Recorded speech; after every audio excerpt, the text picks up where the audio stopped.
아멘. 여러분들, 오늘은 우리가 우리를 위하여 이 땅에 사람으로 오시고 또 우리의 죄와 허물을 대신 지시고 십자가에서 죽으셨다가 우리의 의롭다 하심을 위하여 다시 사신 예수 그리스도를 기억하며 부활주일로 지키는 날입니다. 우리가 믿는 대로 우리 주 예수 그리스도께서는 죽음의 권세, 사망의 권세를 이기시고 부활 승리하셨습니다. 그래서 오늘은 우리가 죽음의 권세를 이기시고 부활하신 우리 주님을 기억하며 예배하는 거룩한 부활의 날인 줄로 믿습니다. 우리가 부활을 이야기할 때, 기독교를 이야기할 때 그리스도의 부활을 빼놓을 수 없습니다. 왜냐하면 우리의 신앙의 핵심, 우리의 신앙의 중심은 바로 부활이기 때문에, 부활신앙이기 때문에 그렇습니다. 기독교의 핵심은 예수 그리스도의 십자가와 부활이라 말할 수 있습니다. 그래서 십자가 없이는 부활도 없고, 그리고 그리스도의 부활이 없다면 십자가는 아무런 의미도 없게 되기 때문에 그렇습니다. 자, 그런데 오늘 우리가 함께 읽은 이 고린도전서 15장의 말씀을 보면 이 편지를 받고 있는 고린도 교회 성도들 중에 어떤 이들은 부활이 없다, 그리스도의 부활을 부정하는 이들이 있었습니다. 그런데 이것이 고린도 교회만의 문제가 아니라 오늘날 우리가 살아가고 있는 이 시대 가운데에서도 많은 사람들이 그리스도의 부활을 부인하고 부정하는 이들이 있다라는 거예요. 더 안타까운 것은 교회를 다니고 믿음의 삶을 산다라고 이야기하지만 부활의 신앙을 갖지 못한 이들이 많이 있다라는 사실이죠. 그래서 우리가 함께 예배하고 또 함께 찬양하고 예수 그리스도를 믿지만 그분을 부활의 주님으로 믿지 못하는 이들이 우리들 가운데도 있을 수 있다라는 것입니다. 그래서 오늘 바울은 이렇게 부활 신앙을 부인하는 고린도 교회 성도들에게, 그리고 이 시대를 살아가는 이 그리스도인들, 특별히 예수를 믿는다고 말하지만 그리스도의 부활을 부인하는 이들을 향하여 오늘 그리스도의 부활이 분명한 사실이라는 것을 증거해주고 변증하고 있는 것이 오늘 우리가 함께 읽은 본문의 말씀, 특별히 고린도전서 15장 우리가 1절부터 11절만 읽었습니다마는 그 이후에 나오는 모든 말씀이 바로 그리스도께서 죽음의 권세를 이기시고 다시 살아나셨다는 것을 변증하고 있는 말씀입니다. 그리고 더 중요한 것은 그리스도께서 부활하심과 같이 우리 그리스도인들도 그리스도의 부활에 동참하게 될 것이라는 사실을 밝히고 있습니다. 사랑하는 성도 여러분, 그리스도께서 무덤과 죽음의 권세를 이기시고 부활하심은 모든 성도들에게 부활의 첫 열매가 되심으로써 이 땅을 살아가는, 그리고 이 시대를 살아가는, 오고 오는 모든 세대를 살아가는 그리스도인들에게 부활의 신앙, 믿음의 확신을 주기 위함임을 우리는 분명하게 기억해야 할 것입니다. 그래서 오늘 예수 그리스도의 부활에 대하여 함께 말씀을 나누고 이 부활이 얼마나 확실한 것인지를 우리가 깨닫는 시간이 될 수 있기를 바라고, 더 나아가서는 그리스도께서 부활하시고 다시 사신 것처럼 우리도 그리스도의 부활에 동참하게 될 것이라는 사실을 믿음으로 확신하는 저와 여러분들이 될 수 있기를 주님의 이름으로 간절히 축원합니다. 먼저 첫 번째로 우리가 생각할 것은 예수 그리스도의 부활이 왜 기독교의 핵심인가 하는 것입니다. 예수 그리스도의 부활은 우리로 하여금 구원을 얻게 하는 복음이 되기 때문에 기독교의 핵심이라 말할 수 있습니다. 그래서 이 앞에서도 말씀드렸지만 예수 그리스도의 부활은 십자가, 곧 주님의 십자가의 죽으심의 고난과 함께 기독교 신앙의 핵심이 되는 것입니다. 그리고 부활의 신앙은 우리가 그리스도인으로 이 땅을 살아가는 데 있어서 우리의 힘이 되고 에너지의 원천이 되고 원동력이 된다라는, 신앙생활의 원동력이 된다라는 사실입니다. 여러분 한번 생각해 보십시오. 여러분은 무엇 때문에 신앙의 삶을 살고 있습니까? 다시 말하면 오늘 왜 이 자리에 나와서 예배를 드리고 하나님을 믿는다 고백하고 하나님을 찬양하며 그리스도인으로 이 세상의 삶을 살아가고 있습니까? 무엇 때문에 그렇죠? 여러분 한번 생각해 보십시오. 오늘 우리가 믿음의 삶을 살아가는 믿음의 목적은 1차원적으로 우리가 들릴 수도 있겠습니다마는 죄로부터 구원받고 영생에 이르기 위함임을 우리는 기억해야 하는 것입니다. 오늘날 이 시대를 함께 살아가는 많은 사람들도 영생에 이르기를 원하는 마음이 있고 그것을 위하여 수고하는 것을 볼 수가 있습니다. 그래서 성경도 그것을 이렇게 말하고 있죠. 누가복음 10장 25절 말씀에 보면 어떤 율법교사가 예수님께 찾아왔습니다. 그리고 그가 예수님께 묻습니다. 같이 한번 읽어볼까요? 누가복음 10장 25절 시작. 어떤 율법교사가 일어나 예수를 시험하여 이르되 선생님, 내가 무엇을 하여야 영생을 얻으리이까? 또 18장 18절 말씀에 보니까 한 관리가 찾아왔습니다. 그래서 이렇게 묻습니다. 같이 한번 읽어봅니다. 시작. 어떤 관리가 물어 이르되 선한 선생님이여, 내가 무엇을 하여야 영생을 얻으리이까? 이 두 사람이 묻습니다. 내가 무엇을 해야 영생을 얻을 수 있겠습니까? 이 말은 다시 말하면 우리가 인생을 살아가면서 당하는 수없이 많은 인간의 그 근본적인 문제가 있어요. 그 중에서도 죽음의 문제는 우리 모든 인간이 당면한 문제이고 그 무엇으로도 해결할 수 없는 문제입니다. 그래서 사람들은 오늘 무엇을 추구하며 살아갑니까? 영원한 삶을 어떻게 하면 살 수 있을까? 어떻게 하면 죽음의 문제를 해결할 수 있을까? 하는 데에 많은 사람들이 이 삶의 목적을 두고 거기에 집중하며 살아가는 것을 우리는 알 수가 있습니다.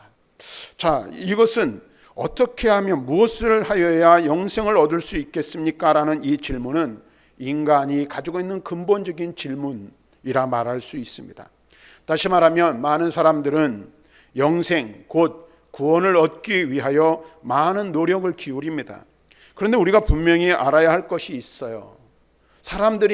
이 세상 사람들이 알지 못하는 아주 중요한 것 한 가지가 있어요. 이 세상의 그 어떤 것으로도 구원 얻을 수 없다라는 거예요. 그 무엇으로도 우리의 죄의 문제, 죽음의 문제를 해결할 수 없다라는 거예요. 그런데 오직 한 가지, 오직 하나, 예수 그리스도를 통해서만 죽음의 문제를 해결할 수 있고 구원의 문제, 영생의 문제를 해결할 수 있다라는 사실입니다. 왜 그렇습니까? 하나님께서 우리를 구원하시는 방법을 하나 주셨는데, 우리가 구원 얻을 수 있는 영생의 길로 갈 수 있는 길을 열어주셨는데 그것이 무엇입니까? 하나님의 아들 예수 그리스도를 통해서 그 길을 갈 수 있도록 하셨기 때문에 그렇습니다. 그러므로 우리가 예수 그리스도의 주 되심, 그분이 나의 구주이심을 믿고 고백할 때에 우리는 그것을 통해 구원을 얻고 영생을 얻게 되는 것입니다. 그래서 예수님께서는 이렇게 말씀하셨죠. 요한복음 3장 16절 말씀을 한번 같이 읽어봅니다. 시작. 하나님이 세상을 이처럼 사랑하사 독생자를 주셨으니 이는 그를 믿는 자마다 멸망하지 않고 영생을 얻게 하려 하심이라. 하나님께서 독생자 예수 그리스도를 주셨어요. 그분을 주신 이유, 그분을 주신 목적이 무엇이라고 말하고 있습니까? 그를 믿는 자마다 멸망하지 않고 영생을 얻게 하려 하심이라. 아멘. 예수 그리스도를 믿을 때에, 예수 그리스도를 우리의 구주로 받아들일 때에 우리는 그 그리스도를 통해서 무엇을 얻습니까? 영생을 얻습니다. 멸망받지 않습니다. 우리가 가지고 있는 인간의 근본적인 죽음의 문제를 해결할 수 있습니다. 우리가 어떻게 영생을 얻는다고요? 영생은 예수 그리스도의 십자가와 부활을 믿음으로 우리에게 주어지는 것임을 우리는 알아야 한다는 것입니다. 그래서 사도 바울은 고린도 교회 성도들에게 그들이 받고 그 가운데 선 복음을 굳게 지키고 헛되이 믿지 아니하였으면 복음으로 말미암아 구원을 얻을 것임을 강조하여 말하고 있습니다. 2절 말씀을 한번 15장 2절 말씀을 봅시다. 같이 읽습니다. 시작. 너희가 만일 내가 전한 그 말을 굳게 지키고 헛되이 믿지 아니하였으면 그로 말미암아 구원을 받으리라. 여기서 바울은 뭐라고 말하고 있습니까? 내가 전한 그 말이 무엇입니까? 예수 그리스도의 십자가와 부활의 복음을 말하는 거예요. 바울이 전한 말은 다른 것이 아닙니다. 예수는 주님이시요 우리의 구세주이시고 우리의 죄와 허물을 대신 지시고 십자가에 죽으셨으며 우리의 의롭다 하심을 위하여 다시 사신 그분의 복음을 듣고 오늘 그것을 지키며 헛되이 믿지 아니하면 구원에 이르게 된다는 사실을 강조하여 말하고 있습니다. 그리고 그 복음의 내용을 그 뒤에서 계속해서 말하고 있는데, 그리스도께서 인간의 죄를 위하여 죽으시고 장사 지낸 바 되었다가 사흘 만에 다시 살아나시어 제자들에게 보이셨음을 말씀하고 있어요. 3절과 4절 함께 읽습니다. 시작. 내가 받은 것을 먼저 너희에게 전하였노니 이는 성경대로 그리스도께서 우리 죄를 위하여 죽으시고 장사 지낸 바 되셨다가 성경대로 사흘 만에 다시 살아나사. 내가 받은 것을 먼저 너희에게 전했다. 그리고 바울이 전한 그것은 앞에서도 말씀드렸지만 무엇을 말합니까? 그리스도의 죽으심과 다시 사심. 그래서 우리의 죄를 위하여 죽으시고 장사 지낸 바 되셨다가 다시 살아나셨다. 믿으십니까? 오늘 우리가 사실을 분명히 알아야 돼요. 십자가에서 죽으시고 무덤에 장사되었던 주님께서 무덤을 여시고 사망의 권세를 이기시고 부활 승리하신 줄로 믿습니다. 그리고 이것을 믿는 자가 구원을 얻습니다. 영생을 얻습니다. 생명에 이르게 되는 줄로 믿습니다. 그러니까 예수 그리스도의 십자가의 죽으심과 부활을 믿는 자가 구원을 얻고 영생을 얻는다는 사실을 우리는 분명히 알아야 하는 거예요. 그런데 오늘날 많은 사람들이 앞에서도 잠시 언급했지만 이 편지를 받고 있는 당시 고린도 교회 성도들이잖아요. 그 성도들 중에 어떤 이들은 그리스도의 부활을 믿지 못하는 자들이 있었어요. 오늘날 한국 교회 안에도 많은 그리스도인들이라는 이름을 가지고 살아가는 사람들이 있습니다. 그런데 그리스도의 부활을 믿지 못하는 자들이 있다라는 거예요. 왜 그럴까요? 죽은 사람이 살아난다는 것은 인간의 이성으로는, 상식으로는 이해할 수 없는 일이기 때문에 그렇습니다. 우리의 경험으로도 이것은 불가능한 일이기 때문에 그렇습니다. 왜 그럴까요? 역사상 죽었다가 다시 살아난 사람은 없기 때문에 그래요. 특별히 예수님께서 신약성경에 보면 예수님께서 살리신 세 사람이 있긴 해요. 근데 그것은 뭐예요? 예수님께서 능력으로 살려내셨죠. 근데 스스로 죽음의 권세, 사망의 권세를 깨시고 부활하신 분은 예수 그리스도만이 유일하다라는 사실을 우리는 분명히 알아야 하는 것입니다. 그런 의미에서 오직 진정으로 부활하신 예수님, 그분만이 유일한 분이심을 우리는 알아야 한다는 것입니다. 그래서 부활이 없다고 하는 자들이 이 세상에는 많을 수밖에 없는 것입니다. 그러나 우리가 분명히 알아야 될 것은 우리 주님은 어떻게 하셨어요? 사망의 권세를 이기시고 다시 사신 줄로 믿습니다. 오늘 우리가 사실을 알아야 돼요. 그러면 이것이 참말인지 우리가 어떻게 믿을까요? 물론 성령을 통해 하나님께서 우리에게 믿음을 주셨을 때 그 믿음을 성령의 역사하심으로 말미암아 믿음으로 받아들여요. 그런데 거기에 대한 객관적인 증거가 또한 있어야 한다는 거예요. 그래서 부활에 대한 바울의 증거를 한번 들어보시길 바랍니다. 부활하신 주님께서는 막달라 마리아에게 예루살렘에서 첫 번째로 나타나셨다라고 증거하고 있어요. 마가복음 16장 9절 말씀을 함께 읽습니다. 시작. 예수께서 안식 후 첫날 이른 아침에 살아나신 후에 전에 7 귀신을 쫓아내어 주신 막달라 마리아에게 먼저 보이시니. 자, 맨 처음에 부활하신 예수를 본 사람은 7 귀신 들렸던 막달라 마리아였다. 그에게 처음 보여주셨다라고 말하고 있어요. 또 마태복음 28장 8절부터 10절 말씀에 보면 두 여인에게 예루살렘으로 가는 길에서 나타나셔서 이 여인들에게 평안하냐 물으심을 통하여 부활하신 주님이 자신을 보이셨어요. 마태복음 우리 한번 읽어보겠습니다. 시작.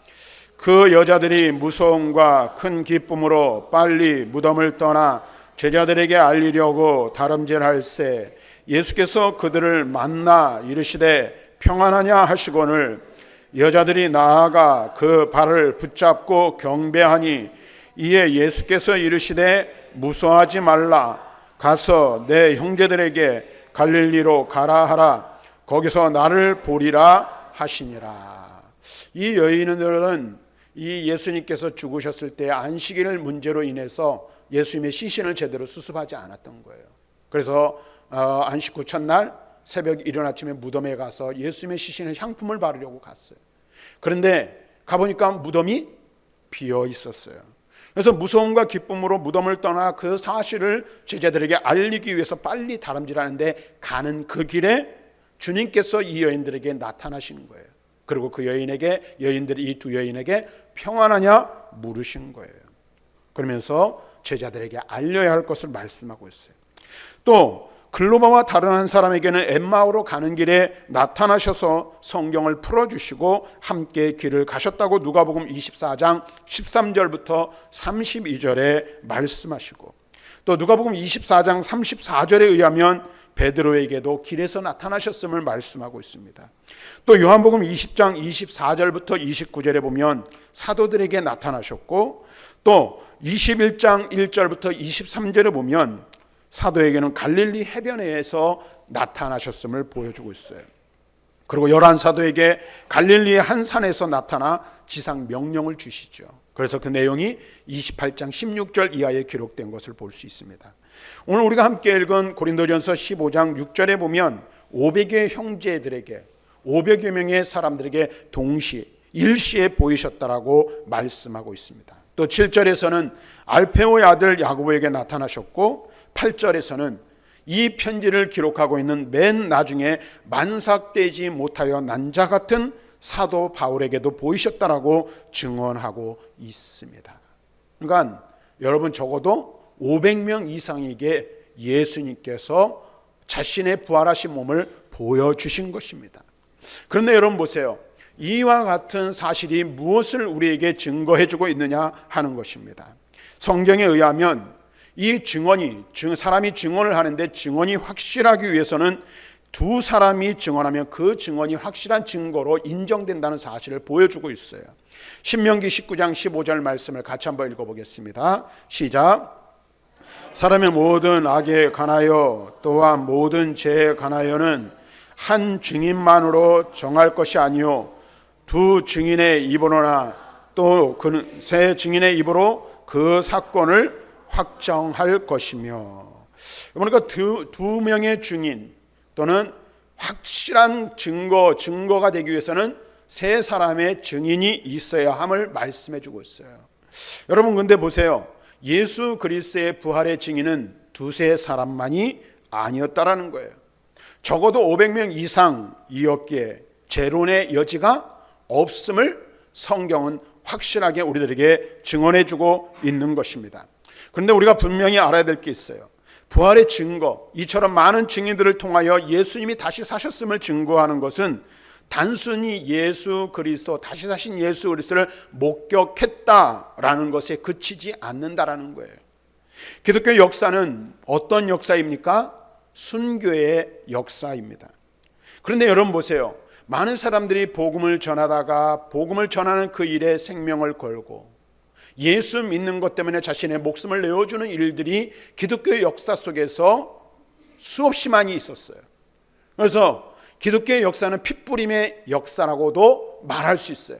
예수 그리스도께서 십자가에서 피 흘려 죽으셨을 뿐만 아니라 그 부활하신 예수 그리스도의 신앙을 지키고 복음을 전하기 위해서 수많은 사람들이 믿음을 지키다가 순교의 제물이 된 것들을 볼 수 있다는 거예요.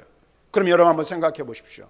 어떻게, 왜 이처럼 수많은 사람들이 죽음을 불사하고 복음을 전하고 복음의 신앙을 지켰는가 하는 것입니다. 그것은 바로 부활의 신앙에 근거하는 거예요. 다시 말하면 예수 그리스도께서 죽음의 권세를 이기시고 다시 사신 것처럼 언젠가는 우리도 나도 주님과 같이 부활의 영성체로 변화될 것이라는 믿음의 소망, 부활의 소망이 있기에 이 세상에서의 육신의 죽음은 아무것도 아니라는 사실을 깨닫고 담대히 복음을 위하여 죽음을 감수할 수 있었다라는 사실입니다. 기쁨으로 그것을 알고 그 길을 나아갈 수 있었다는 사실을 알아야 하는 것입니다.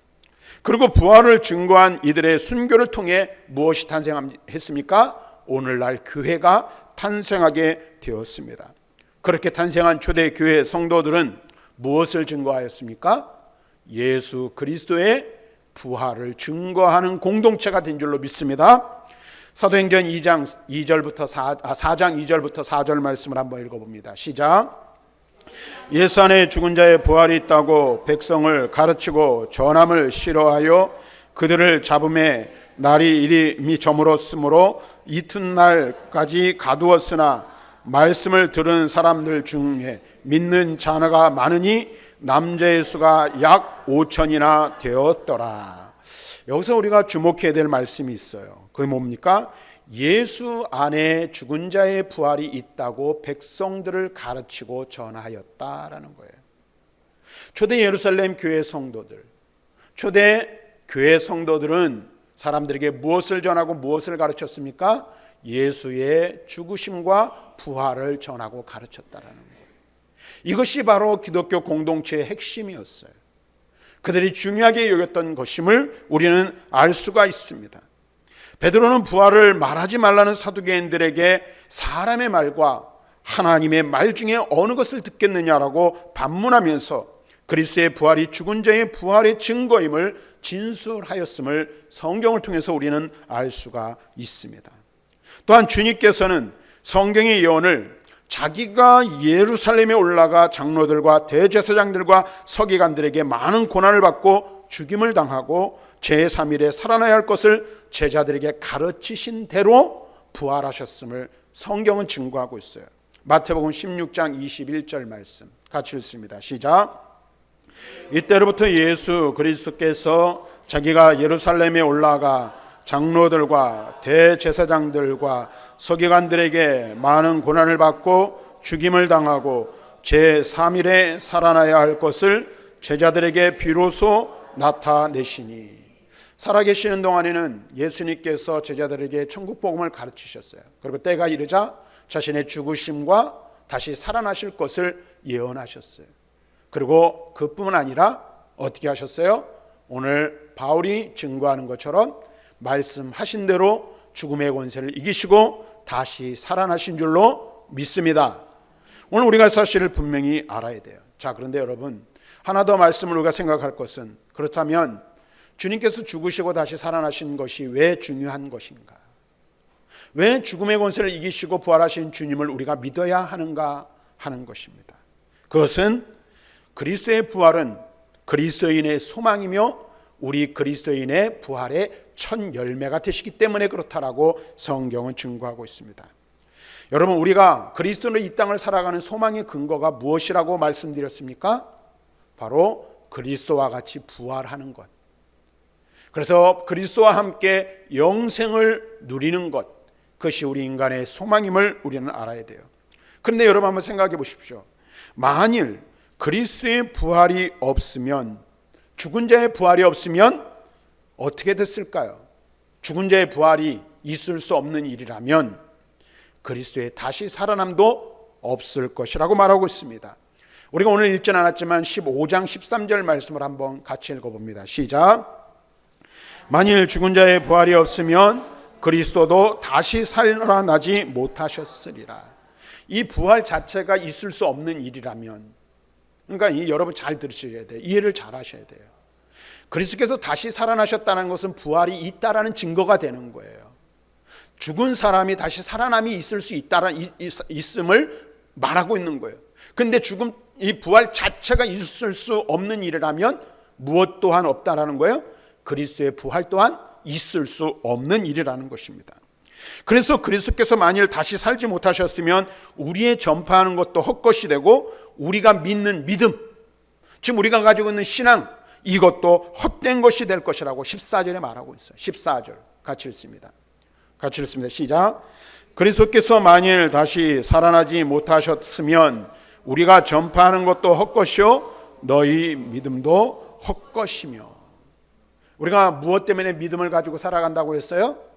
부활 신앙을 가지고 살아가는 거예요. 부활의 소망을 가지고 살아가는 거예요. 근데 그리스도의 부활이 없는 일이에요. 거짓된 거예요. 그럼 우리의 믿음은 뭐예요? 헛된 것이 되어버리고 만다라는 거예요. 부활이 없다면 성도는 하나님의 거짓 증인으로 발견될 것입니다. 성도들은 하나님이 그리스도를 다시 살려셨다고 증거하기 때문에 그렇습니다.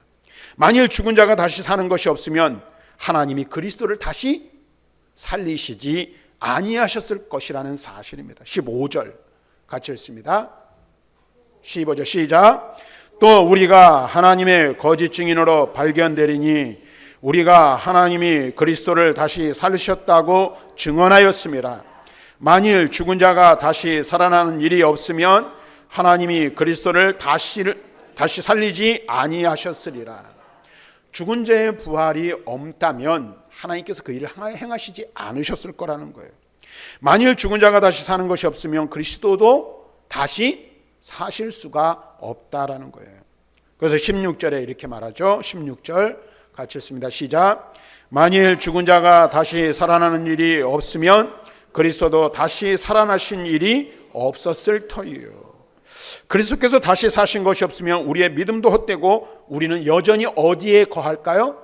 죄 가운데 거하고 있다라는 거예요. 17절 말씀 같이 읽습니다. 시작. 그리스도께서 다시 살아나신 일이 없으면 너희 믿음도 헛되고 너희가 여전히 죄 가운데 있을 것이요. 그러니까 이 말씀을 잘 이해해야 되는 거예요. 예수는 믿어요. 십자가는 믿어요. 근데 부활을 믿지 않아요. 그럼 어떻게 될까요? 죄의 문제를 해결받지 못하는 거예요. 그러니까 우리가 믿는 예수는 어느 한 부분만 믿는 것이 아니어야 된다는 거예요. 우리가 믿는 예수는 뭐예요? 그의 죽으심과 다시 살아나심까지 믿는 거예요. 이것이 온전한 믿음이라는 사실을 여러분들 분명히 아셔야 합니다. 이 믿음을 소유하고 이 믿음을 갖고 이 믿음으로 신앙생활하는 저와 여러분들이 되실 수 있기를 바랍니다. 왜 그래요? 그리스도께서 부활하셨다라는 사실을 믿지 않으면 우리의 믿음이 헛된 것이 되고 여전히 우리는 죄의 문제를 지고 이 땅을 살아갈 수밖에 없기 때문에 그렇습니다. 자, 그래서 여러분 보세요. 그리스도 안에서 잠자는 자들까지도 그러면 부활이 없다면 망하는 자들이 된다라는 거예요. 고린도전서 15장 8절 18절 말씀 같이 읽습니다. 시작.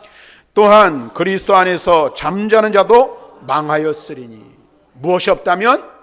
부활이 없다면. 그리스도의 부활이 없다면 우리보다 먼저 믿어 이 세상을 떠난 수많은 지금 이 무덤 가운데 이 잠자는 성도들이 있잖아요. 그들도 망한 것이 된다라는 사실이에요. 만일 그리스도 안에서 우리의 바라는 것이 다만 이 세상에 살 뿐이면 우리는 모든 사람들 가운데 더 불쌍한 자라고 말하고 있어요. 19절 같이 읽습니다. 시작. 만일 그리스도 안에서 우리가 바라는 것이 다만 이 세상의 삶뿐이면 모든 사람 가운데 우리가 더욱 불쌍한 자이리라. 여러분 보세요. 우리가 믿음으로 이 세상을 살아가. 오늘도 우리가 믿음 때문에 이 자리에 나와 있어요. 믿음 때문에 우리가 무엇을 합니까? 하나님을 예배해요. 우리가 믿음 때문에 함께 모여서 섬기며 봉사해요. 오늘도 부활절이라고 우리 여전대에서 앞에서 강구한 것처럼 우리 권사님들, 장로님들, 집사님 가정에서 헌신해서 오늘 이렇게 부활절을 우리가 풍성하게 보낼 수 있어요. 그런데 그 모든 것들이 만약에 그리스도의 부활이 없다면, 그 거짓된 것이라면 그 모든 것들이 뭐예요? 헛된 것들이라는 거예요. 아무 의미 없고 아무 소용없는 것이라는 거예요. 우리가 왜 섬기며 봉사합니까? 왜 헌신합니까? 우리가 왜 이 땅을 살아가면서 우리가 주를 위하여 왜 힘쓰고 했습니까? 그리스도의 부활을 믿기 때문이에요. 뿐만 아니라 그리스도께서 부활하신 것처럼 우리도 언젠가는 이 세상에서의 삶이 끝나거나 이 세상에 살아있는 동안에 주님께서 다시 오시면 부활하신 그리스도와 같이 거룩한 몸으로 변화될 것을 믿고 주님과 함께 천국에서 영원한 생명을 누릴 것을 확신하기 때문에 우리가 섬기며 헌신하는 거예요. 오늘 우리가 사실을 알아야 돼요. 그런데 만약에 우리의 삶이 이 세상으로 끝난다면, 이 세상의 삶이 끝나고 그 이후에 아무것도 없다면 우리는 어떤 자들이에요? 망한 거예요. 망한 거라는 사실이에요. 오늘 우리가 분명히 알아야 돼요. 그래서 바울은 그러한 우리들을, 만약에 그렇다면 그러한 자들인 그리스도인들을 어떤 사람이라고 말하고 있어요? 불쌍한 자라고 말하는 거예요. 세상 사람들이 우리를 보면서 혀를 끌끌 차지 않겠냐 이거죠. 헛된 믿음을 가지고 살아가기 때문에 그렇다는 거예요. 그런데 여러분, 우리 주님은 다시 살아나셨습니다. 부활의 첫 열매가 되셨습니다. 그리스도께서 오늘 예수 그리스도의 부활만이 우리의 소망입니다. 그리고 그 그리스도의 부활은 곧 성도들의 부활의 첫 번째 열매이신 줄로 믿습니다. 20절 같이 읽습니다. 시작. 그러나 이제 그리스도께서 죽은 자 가운데서 다시 살아나사 잠자는 자들의 첫 열매가 되셨도다. 20절에 바울은 이렇게 말해요. 그러나라는 말은 앞에 있는 말씀을 받는 거예요. 무슨 말이에요? 사람들이 그리스도의 부활이 없다라고 얘기를 해요. 그런데 만약에 정말로 그리스도의 부활이 없다면 우리가 믿는 모든 것들은 헛된 것이 되어버리고 마는 거예요. 그리고 그리스도인들만큼 불쌍한 자들이 없게 되는 거예요. 망해도 완전히 망해버린 존재가 돼버리고 마는 거예요. 그러나 예수 그리스도께서 죽은 자들 가운데서 다시 살아나셨고, 주님이 다시 살아나신 그것은 바로 모든 그리스도인들의 부활의 첫 번째 열매가 되셨다라고 확신하게 증거하고 있는 것인 줄로 믿습니다. 오늘 우리가 사실을 분명히 알아야 돼요. 사과나무에 열매가 하나 열리면 그것이 사과나무인 줄 알게 되고, 앞으로 그 사과나무에서 어떻게 돼요? 수많은 열매가 열리게 될 것을 우리는 이치적으로 알고 있습니다. 그와 같이 예수 그리스도의 부활은 단순하게 죽은 자가 한번 살아난 것에 그치는 것이 아니라, 그리스도께서 죽음의 권세, 사망의 권세를 이기시고 다시 살아나셨다는 것은 그리스도와 같이 수많은 성도들이 그리스도 예수 안에서 다시 살아날 것을 증언하고 있는 줄로 믿습니다. 오늘 우리가 사실을 알아야 돼요. 그래서 그리스도의 부활을 믿는 우리는 뭐예요? 그리스도의 부활하심을 통하여 나도 주님과 같이 다시 살아날 것을 확신하게 되는 줄로 믿습니다. 사랑하는 성도 여러분, 십자가 부활은 기독교의 핵심 진리입니다. 이 진리를 믿는 자에게는 무엇이 있다고 말씀드렸습니까? 영생이 있을 것이라고 말했어요. 그러나 믿지 않는 자들은 죄 가운데서 멸망하게 될 것이고, 성경에서 말하는 것처럼 둘째 사망에 이르게 될 것입니다. 그리스도의 부활은 성도의 부활의 첫 열매이며 성도들의 소망이 되는 것입니다. 부활의 소망을 안고 사는 성도들은 어떠한 삶을 살아야 할까요? 내가 주님을 바라보며 헌신하고 섬김의 삶을 살아요. 오늘 부활하신 주님이 그 부활하신 것처럼 나도 언젠가는 주님이 다시 오실 때이든지, 주님께서 내 영혼을 이 땅에서 불러가신 이후에 주님이 다시 오시는 날, 천사장의 나팔과 호령으로 주님 다시 오실 때 어떻게 해요? 먼저 잠자던 자들이 일어나고 그 후에 살아있는 우리들이 주님을 보게 될 것입니다. 이 부활의 소망을 가지고 살아가는 거예요. 그런데 단순하게 부활의 소망만을 가지고 살아가는 자들이 되어서는 안 돼요. 앞에서 우리가 말씀을 살펴본 대로 초대 예루살렘 교회 성도들이, 부활하신 주님을 목격하고 부활의 신앙을 가진 성도들이 어떻게 했어요? 주님의 죽으심과 예수 안에 죽은 자들이 부활한다는 그 부활의 사실을 이 땅에 전하였던 것처럼, 가르쳤던 것처럼, 부활의 소망을 가지고 살아가는, 부활의 믿음을 가지고 살아가는 우리들은 무엇이 되어야 합니까? 부활의 증인이 되어야 하는 줄로 믿습니다. 부활의 증인이 되어야 하는 줄로 믿습니다. 그래서 우리가 붙들어야 할 것은 주님의 죽으심과 부활이에요. 그리고 그것을 통해서 우리는 영생을 얻고 구원을 얻었다라는 사실을 알아야 돼요. 그리고 그 사실을 확신하는 자들은 이 사실을 아직도 알지 못하는 수많은 사람들에게 증거하고 전하는 자가 되어야 할 줄로 믿습니다. 그래서 부활의 소망이 저와 여러분을 복음으로 사는 일에 헌신하도록 하는 원동력이 되고, 또 그것을 힘입어 부활의 신앙을 가지고 살아가며 부활의 소망으로 살아가며 부활의 소망을 증거하는 저와 여러분들이 될 수 있기를 주님의 이름으로 간절히 축원합니다.